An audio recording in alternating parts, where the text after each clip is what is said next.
Mēs atvērsim apastuļu darba grāmatu, 5. nodaļa, un nolasīsim no 5. nodaļas pirmos 11 pantus. Apastuļu darba grāmata, 5. nodaļa.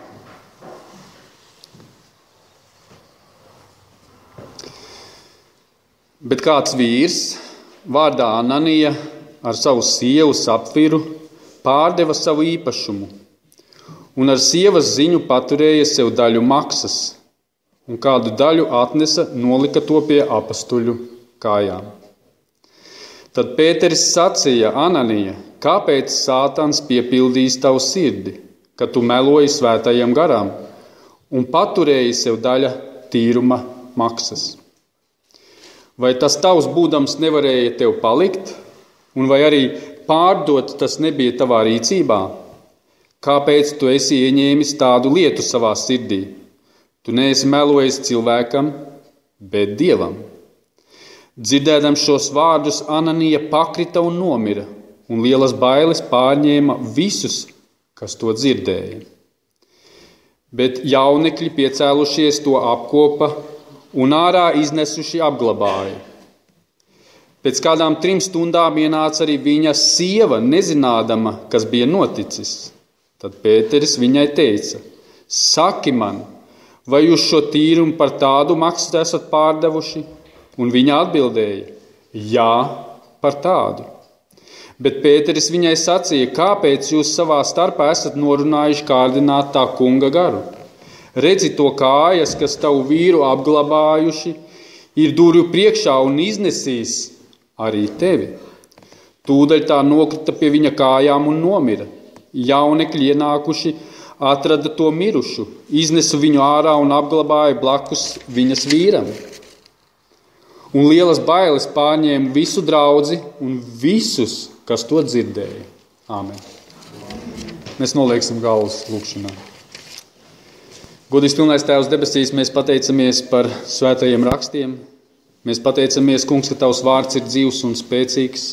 Mēs pateicamies par šo apastuļu darbu grāmatu, ko Tu mums esi devis, ka mēs varam tajā ielūkoties, to izsekot un redzēt to, kā evaņģēlijs tiek izdzīvots praktiskā veidā. Mēs no sirds pateicamies arī par šo notikumu un brīdinājumu, ko Tu esi atstājis draudzēji.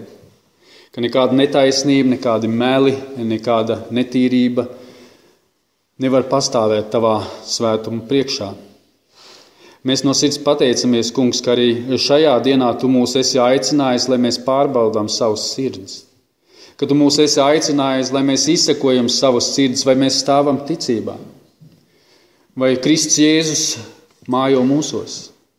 Vai mūsu sirdis ir nodevušās, vai mēs esam upurējušies Tavai godībai. Nostiprini, Kungs, mūsu ticību un mūsu pārliecību. Svētī mūs šajos vārdos, jo Tavu vārdu ir patiesība, Kungs. Palīdz mūsos uzņemt šo dzīvību, kas nāk no Tevīm, Kungs, un dzīvot no tā, kas nāk no Tevīm. Svētī ar garīgu gudrību un atziņu, ka pareizi saprotam un dzīvojam pēc Tavas gribas. To lūdzamies Jēzus vārdā. Āmen. Sēdēt. Izlasītais notikums, ko mēs izlasām svētos rakstos, mēs redzam, ir ļoti bargs. Un mēs neviens negribam, lai ar mums kaut kas tam līdzīgs notiktu. Un lasot šīs rindas šeit no svētajiem rakstiem, ir brīži, kad šīs rindas mums liek nodrebēt un apzināties to, kurš gan spēs pastāvēt svēta, visu varana Dieva priekšā. Lai mēs augtu savā dzīvē, lai mēs veidotos Kristus līdzībā, mums ir vajadzīgs Dieva vārds. Jo no Dieva vārda mēs atzimstam, no Dieva vārda arī mēs veidojamies. 119. psalmā 57. pantā ir teikts: Mans uzdevums, Kungs, ir, Tu es atzīstu, turēt Tavus vārdus. Ja psalmists psalmu grāmatā dod tādu apgalvojumu, mans uzdevums ir turēt Tavus vārdus, to es atzīstu. Un tāds ir katrīgi viena ticīga cilvēka uzdevums. Ne vienkārši tā pārskriet pāri Dieva vārdam, bet to turēt. Ļaut, lai vārds iesakņojās mūsu sirdīs. Ļaut, lai vārds nes mūsu sirdīs augļus, lai tas briest, lai tas veidojās. Un pēc šiem vārdiem mēs ļoti skaidri varam saprast to, ko saka Jēzus, ja jūs paliekat manos vārdos, jūs patiesi esat mana mācekļi. Un skatieties, tikko jūs izejat ārpus Dieva vārdu, jūs pārstājat būt viņa mācekļi. Tikko jūs pārstājat dzīvot no Dieva vārda, jūs pārstājat būt viņa mācekļi. Jūs pārstājat būt viņa sekotāji. Paskatieties, cik tas viss ir nopietni, un to mēs varam arī salīdzināt šeit Ananijas un Sapfīras dzīvē. Kādiem mērķiem viņi tika vadīti? Kāpēc tas notika viņu dzīvēs? Mēs redzam, ka šie cilvēki pēc savas būtības viņi bija kristīti draudzē. Pēters viņus pazīst.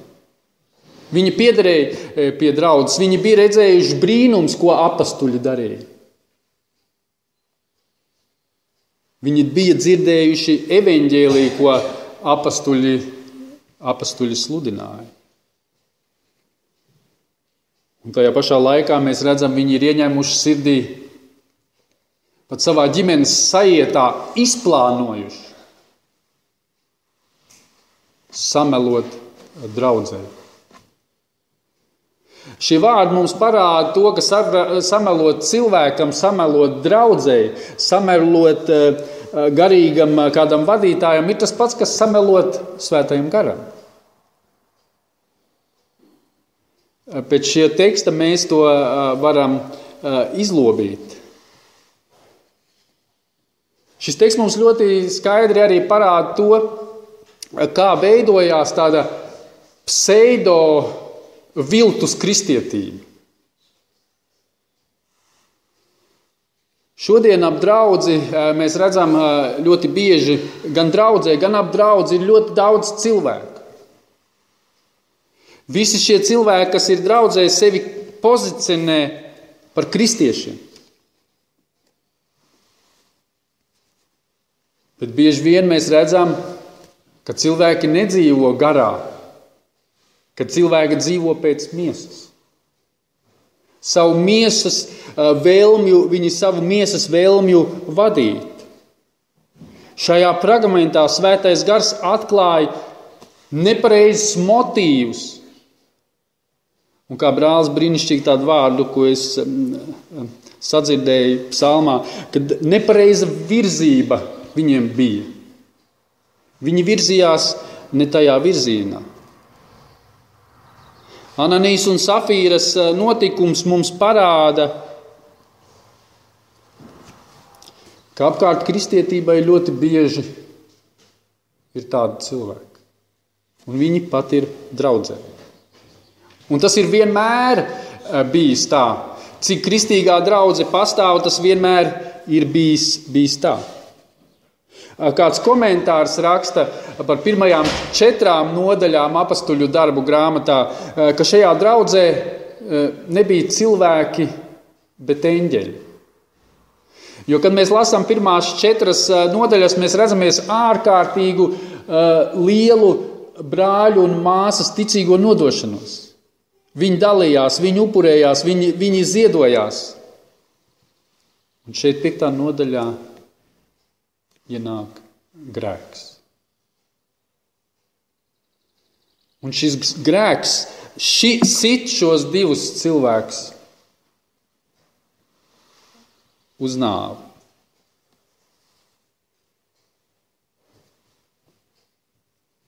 Šodien bieži vien draudze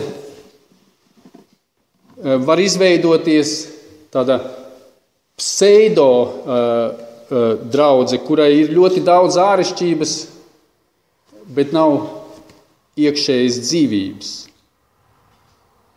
Un šodienas tendence ir ienest draudzē kā jau brālis teica, ļoti daudz pasaulīgumu.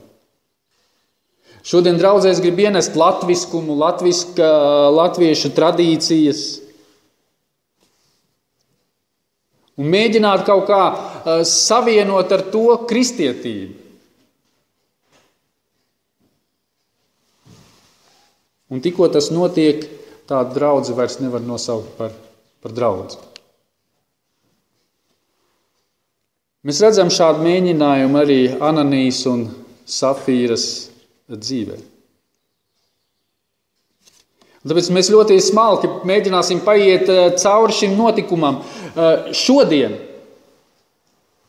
ja Ananija un Safīra būtu mūsu draudzē, droši vien arī mēs pieņemtu kaut kādus lēmumus, bet lielākā daļa draudzes viņus uzņemtu kā ļoti upurējušos cilvēkus, kā ļoti nodevušos cilvēkus.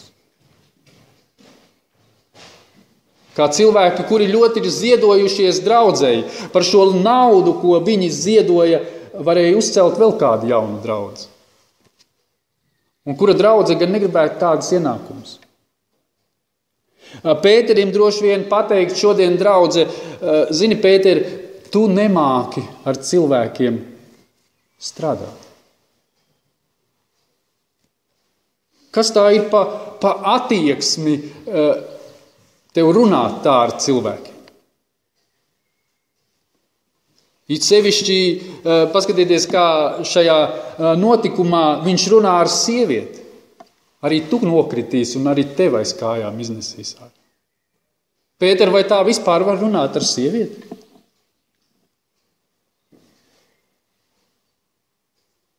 Ļoti tāds notikums, ļoti spraigs un ļoti ass notikums, kas liek mums nodrebēt, pārdomāt visu mūsu dzīvi. Un pirmā lieta, ko es gribu uzsvert, ko mēs šeit redzam, Ananijai un Safīrai bija nepareizs mērķis.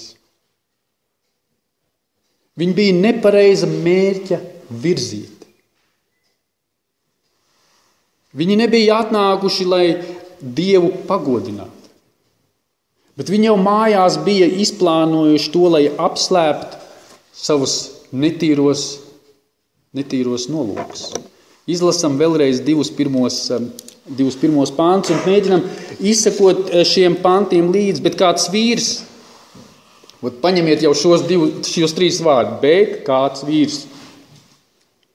Kāpēc Lūka tā raksta? Kāpēc Lūkam ir tāds nodoms tā uzrakstīt? Tāpēc, kad iepriekšējā nodaļā 36. pantā tur ir tā rakstīts, bet arī Jāzeps, ko apastuļi sauc par Barnabu, tulkojumā iepriecināšanas dēls, Levīts, dzimis kiprietis, pārdeva tīrumu, kas viņam piederēja, atnesa naudu un nolika to pie apastuļiem pie kājām. Bet kāds vīrs? Ananija un Safīra. Tas būtu līdzīgi tā, kad es, piemēram, stāstītu par kādu māsu vai brāli, un es teiktu, tas brālis Jānis, viņš ir tik ļoti nodevies, viņš ir tik ļoti upurējies, bet kāds vīrs Oskars? Viņš negrib paklausīt draudzē. Saprotiet domu, kāda ir ielikt šajos vārdos. Lūka salīdzina divus cilvēkus. Un viņš parāda vienu cilvēku, kurš ir ārkārtīgi upurējies. Par Barnabu. Un Barnaba droši vien pievilka cilvēks. Draudze pulsēja no dzīvības šajās 4 nodaļās, un Barnabu daudz iemīlēja. Tāpēc viņš arī šeit tiek nosaukts par iepriecināšanas dēlu.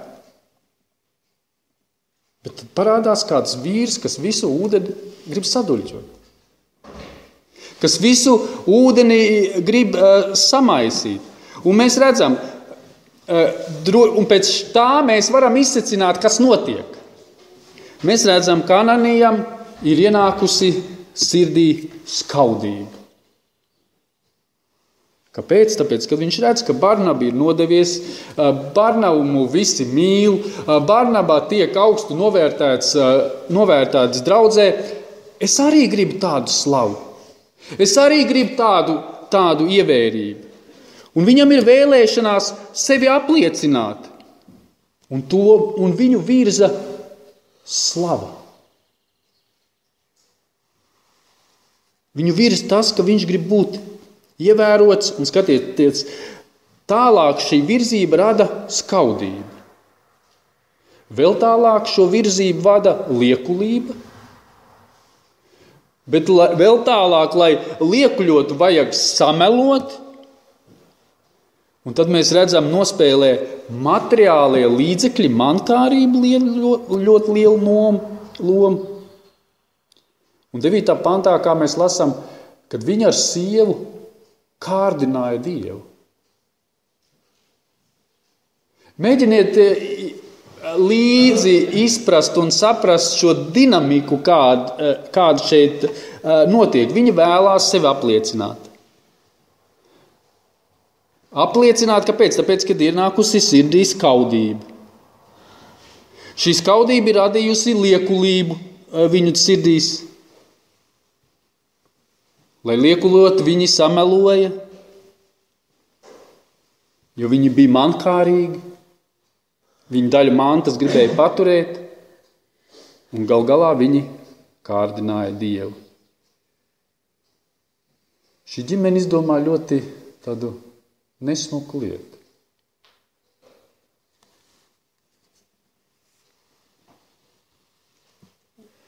Un līdzīgi tas ir šodien, kad mēs redzam arī tad, kad draudze grib savienot kādas pasaulīgas lietas ar garīgām lietām. Kad draudze grib ienest kaut ko no ārpuses, no pasaules. Atcerieties, vecajā derībā bija tāds notikums, kad priestera Ārona dēlus divus Dievs sita ar nāvi. Un iemesls tam bija tāpēc, kad viņi ienesa templī sveša uguni. Un nāve bija arī pēkšņi. Viņa pēkšņi mira. Tad paskatieties, viņa bija ievērojama Mūzus palīga brāļa Ārona dēli. Saprotiet situāciju. Tavi bērni, tavi radi izdara kaut ko to, ko Dievs nevēlas. Un Dievs viņus sita nāvi. Un tieši tāds pats gadījums ir līdzīgs šeit. Cilvēki izdara kaut ko tādu, ko Dievs nevēlas, un Dievs viņus sita. Un viņam nebija laiks vairs nožēlot savus grēkus. Iedomājieties, pienāks jūsu dzīvē tāds brīdis, ka nebūs vairs laika nožēlot. Kad gala iznākums būs pilnīgi letāls. Mēs šodien baudam ārkārtīgi lielu žēlstību. Mēs šodien baudam ārkārtīgi lielu Dievu mīlestību un rūpes, kādas viņš mums parāda. 7. nodaļā mēs lasām, ka tajā dienā būs tā, kad viņš teiks, ejiet prom, es jūs nepazīstu.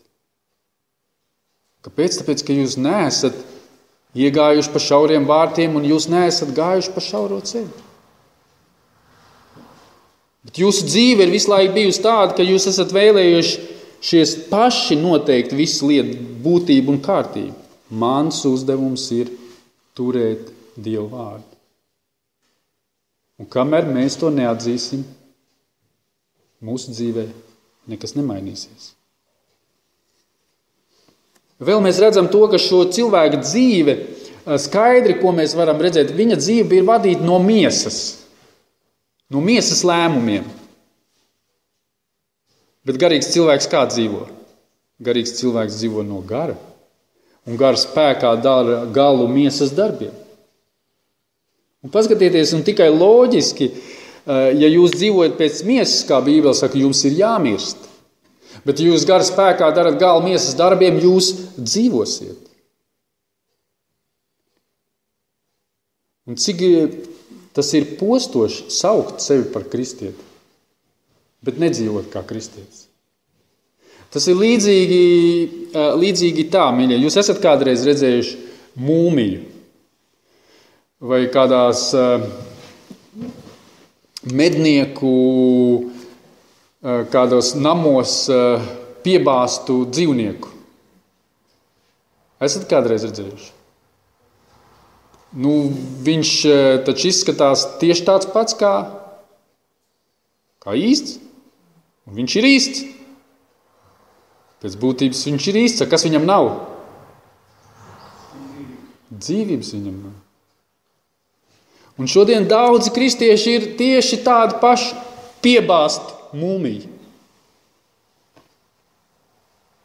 Ārējā fasāde brīnišķīga. Bet, kad tu pieeji klāt, tur dzīvības nav. Tur nav ko paņemt no tāda cilvēka. Viņa sarunas ir pasaulīgas, viņa vēlēšanās ir pasaulīgas, viņa tieksmes virzība ir pasaulīga.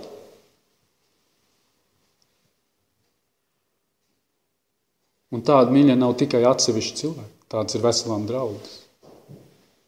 Skatieties, viena tāda lieta, ko es ievēroju ļoti nofiksēju, pētot šo Ananijas un Safīras dzīvi. Skatieties, harizmātiskās draudzes. Viņas tiecās pēc veselību. Kas to vēlās? Miesa vai gars? Sakiet. Miesa. Bībele saka, ja mēs pēc miesas dzīvojam, mums ir jāmirst. Cilvēki vēlās labklājību. Kas to vēlās? Miesa vai gars? Miesa. Ko vēlās gars? Dzīties pēc Dieva valstības un viņa taisnības. Un paskatieties, cik kolosāli Sātans ir atradis, kā apmānīt cilvēkus masām, dzenoties pēc veselības, dzenoties pēc labklājības, dzenoties pēc veiksmes un tā tālāk. 1. Korintiešiem 15:34 teikts, kur Pāvils ar nožēlu saka, par daudziem no jums man jāatzīst, jūs nepazīstat Dievu. Ja mēs dzīvojam pēc miesas, mēs Dievu nepazīstam. Mēs Dievu nepazīstam. Ja mēs dzīvojam pēc miesas, ja mēs badamies pēc miesas, ja miesa dominē mūsu dzīvē, mēs Dievu nepazīstam. Ja ļoti minimāli pazīstam. Tad pirmā lieta, mīļie, nepareizs virzība, nepareizs mērķis bija par iemeslu Ananijas un Safīras krišanai, nāvei. Otra lieta, ko mēs šeit varam redzēt, ir netīras metodes, kāda Ananija un Safīra lieto. Mēs varam vēlreiz šeit nolasīt. 3. pantā, un Pēteris sacīja Ananijai, kāpēc Sātans piepildīs tavu sirdi, ka tu meloji svētajam garam un paturēji sev daļas tīruma maksas. Un šīs netīrās metodas ir tajā, ka viņi meloja. Otra lieta, viņi paturēja. Citos tulkojumos teikts ir, ka viņi apslēpa to, kas viņiem bija. Ja jūs rūpīgi lasiet, mēs redzam, ka viņiem tas nebija jādara. Mēs redzam to, ka Ananija un Safīra viņu varēja paturēt gan savu tīrumu, gan savus līdzekļus. Viņiem pat nekas nebija jāpārdod, un viņiem nekas nebija jānes uz draudzi, tikai jādod Dievam savu sirds.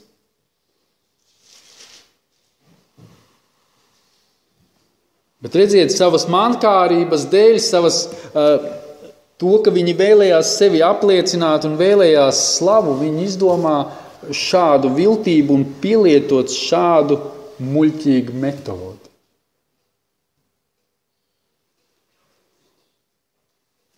Šodien, kad mēs redzam, ka draudzes bieži vien tiek celtas uz kaut kādiem saviem sapņiem. Draudzes tiek celtas ar savām metodēm. Tāda virzība ir nepareiza un tādas metodes ir netīras, mīļi. Viņas var būt cēlas šajā pasaulē. Iedomājieties situāciju, ir ārsts, ķirurgs. Viņš operē cilvēkus. Viņam par to ir zināšanas, kā to izdarīt. Viņam ir savs skalpelis, savas šķērītes, cimdi, ar kādiem viņš tur ļoti smalki rīkojās. Un iedomājieties, no malas ienāk santehniķis. Viņam arī ir šķērītes, viņam ir nazītes, viņam ir rora atslēga, un viņš tagad saka, es arī gribu uztaisīt operāciju. Palaidiet mani. Sakiet, jūs laistu viņu, lai jūs operē? Nelaist. Un līdzīgi tas pat ir draudzēm. Draudzēm nevar nest iekšā metodes, kas ir pasaulīgas. Dievs ļoti skaidri pateicis to, kādai ir jābūt draudzei, ko Dievs vēlās no draudzes redzēt. Un vispār, kur jūs, mīļie, esat redzējuši, kur par liekulību izslēdz no draudzes? Esat redzējuši, kā? Manā pieredzē man nav bijis tāds saskars. Bet Dievs šeit sit uz nāvi.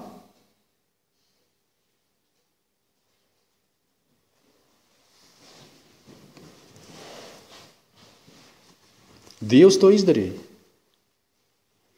Un tas mums parāda, cik svarīga Dievam ir draudze. Cik nozīmīga Dievam ir draudze. Ka tā ir vislielākā institūcija, kāda var būt šeit uz zemes. Tā ir draudze. Neko Dievs tik vērtīgi nenovērtē kā savu draudzi, kā savu līgavu.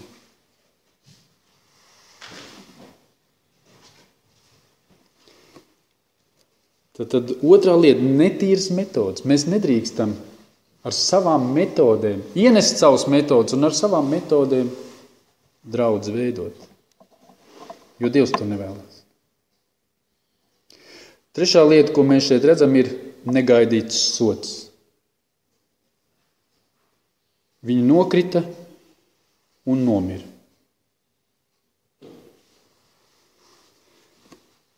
Vai jūs kādreiz esat domājuši par to, kāpēc šodien tā nenotiek?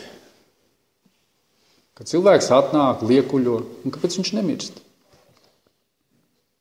Kad cilvēks atnāk, viņš acīs skatās un melo, un viņš nemirst. Es par to esmu domājis, un pie viena secinājuma es tomēr esmu nonācis, ar ko es gribu dalīties, ir tas, ka Jeruzālemes draudzē svētā gara slava un varenība izpaudās ļoti spēcīgā veidā. Un es salīdzinu to, piemēram, ar Korintas draudzi. Ja jūs salīdzinātu šos divus draudzes, Korintas draudzi un Jeruzālemes draudzi, tad mēs redzam, ka Korintas draudze, viņa ir ļoti vāja. Un Pāvils par viņu raksta, jūs esat vēl zīdaiņi kristietībā. Ja jūs starpā strīdi, nesaskaņas, vai tad jūs neesat zīdaiņi, vai tad jūs neesat vārda nepratēji. Un šajā draudzē pat bija vēl ar smagākiem grēkiem. Tur bija kāds jauneklis, kurš dzīvoja ar savu tēvu sievu. Dievs varēs, patiesībā ir tā, mīļie. Dievs var sist mūs ar nāvu jebkurā brīdī par mūsu grēkiem. Un tas būtu tas, ka mēs esam pelnījuši.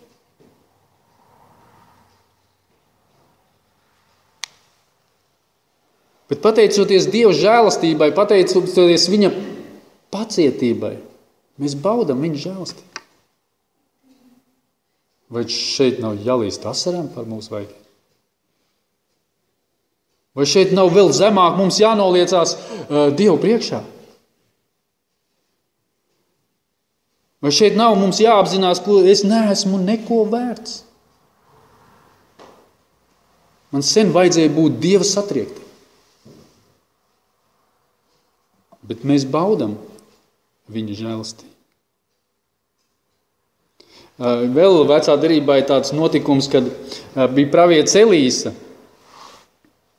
un bija kādi jaunekļi, 42 gabali jaunekļi, izsmēja šo vīru apsaukādām viņu par plipauri. Viņš bija Dieva svaidīts vīrs, un viņš nolādēja šos jaunekļus un iznāca 2 lāči no meža un saplosīja šos cilvēkus. Tikai tāpēc, ka viņš zaimoja Dieva vīru. Mīļie, jebkurš grēks prasa nāvi. Grēka alga ir nāve, bet mūžīgā dzīvība ir Dieva dāvana. Vēl tāda lieta, ko es gribu salīdzināt, iedomājieties, jūs 1000 reizes samelojat, 1000 reizes izdarat kaut ko sliktu, un jūs nesaņemat par to sodu. Bet 1001. reizē Dievs jūs sit ar veselību vai ar vēl kaut ko varbūt smagāk, un jūs uzdotiet jautājumu, par ko tas? Mīļie, visas šīs 1000 iepriekšējās reizes tevi jau vajadzēja sist. Tu vari būt tikai pateicīgs, ka tikai 1001. reizē Dievam vienreiz bija mērs pilns, un viņš grib tavu ceļu vest atpakaļ pie sevis.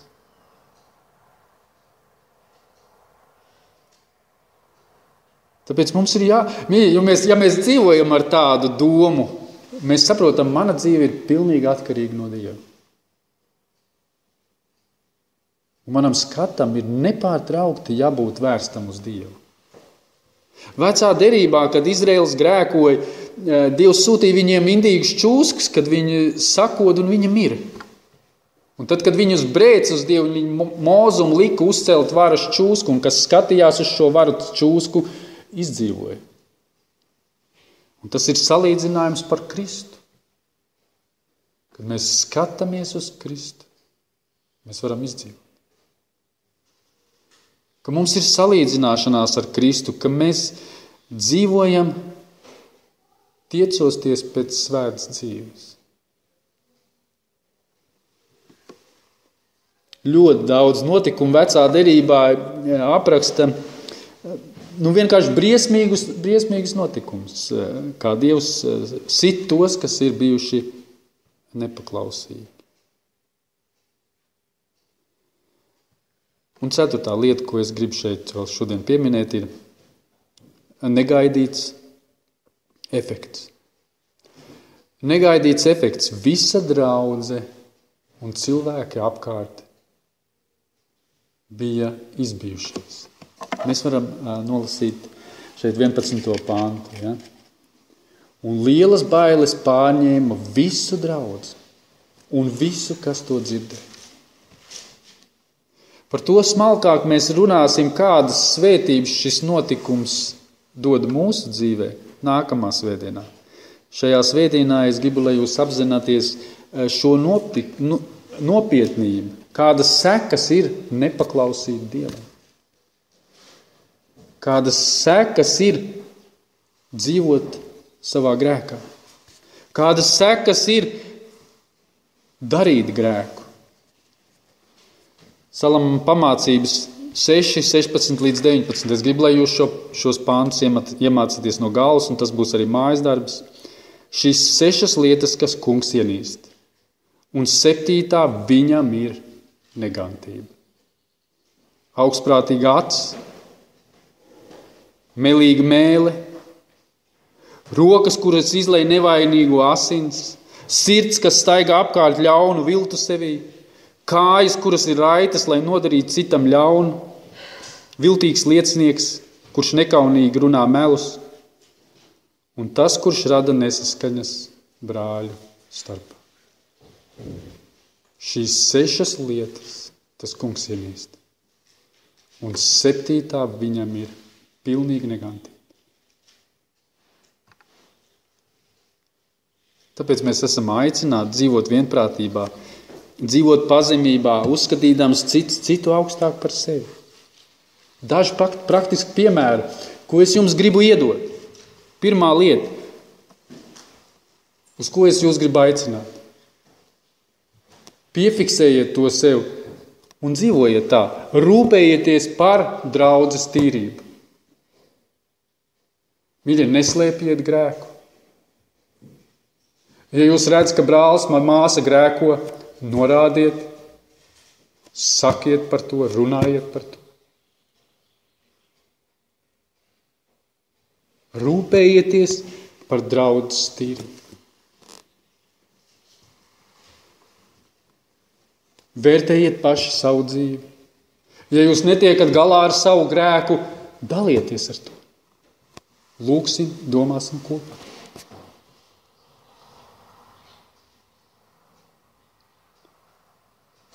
Jo Dievs veido savu draudzi. Lai tā būtu svēta, bez vainas, lai tā būtu tīra. Otrā lieta, ko mēs arī redzam šajās rakstvietā, pieņemiet kalpotājus kā Dieva iecelts. Un paklausiet viņiem.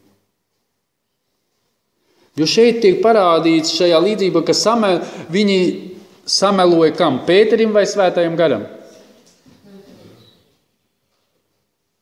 Un šis teksts parāda, samelojot Pēterim, draudzes vadītājam, ir tas pats, kas samelot Svētam garam. Jā, ja mācītājs dzīvo nepareizi dzīvi, tad norādiet viņu. Tad runājiet ar viņu. Bet ja jūs redzat, ka kalpotāji nes evaņģēliju patiesību, tad pieņemiet to. Un trešā lieta. Nesekojiet Ananijas un Safīras dzīvē. Nekad nesekojiet šādam dzīvesveidam. Lai Dievs uz to mūs svētī un stiprina mūs kā draudze, ka mēs esam stipri. Āmen.